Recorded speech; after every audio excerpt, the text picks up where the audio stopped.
छाछ तो बोले छालनी के बोले, और वो इसलिए नहीं बोलेंगे क्योंकि इनको कोई सूंघता ही नहीं था। कांग्रेस की सरकार में सुरजेवाला जी को कोई पूछता ही नहीं था। कोई पूछे तो ये जवाब दे। अब ये भी बेचारा पीड़ित है, शोषित पीड़ित लोग हैं, और Bapu Beta and sons private limited company Congress पे कब्जा करके बैठी है। सुरजेवाला हिसाब इसलिए नहीं मांगेगा, उसको पता है कि भाई उल्टे तुम ही फंसोगे, क्योंकि इन कुछ करा धर्म।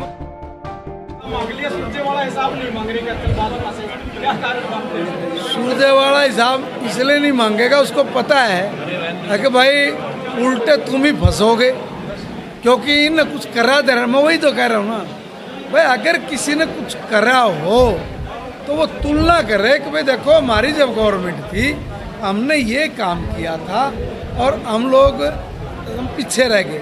अब इनके जितना इनका सारा बजट होता था उतना तो हमारे 2 विभागों का बजट है।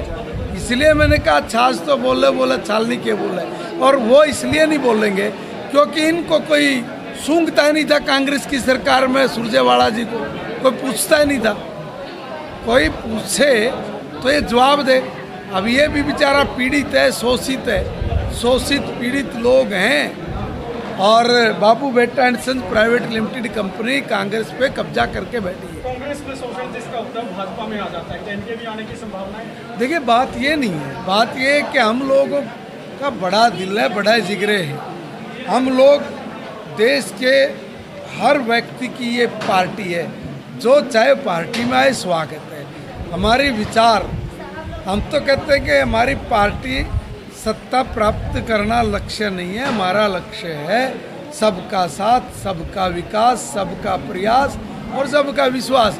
जिसको हमारे पे विश्वास है और जो भारत माता की जय इस बात को सार्थक करने के लिए जिसमें सभी वर्ग, सभी चीज़ें आ जाती हैं, वो सब एक मिशन के रूप में काम करके भारत को दुनिया का सबसे ताकतवर देश बनाने के जो आज 140 करोड़ लोगों की भावनाओं का सवाल है, वो आए, सब शामिल हो। उनकी भावनाएं कोई दूर थोड़े नहीं है, वो भी इस अभियान का हिस्सा बन सकते।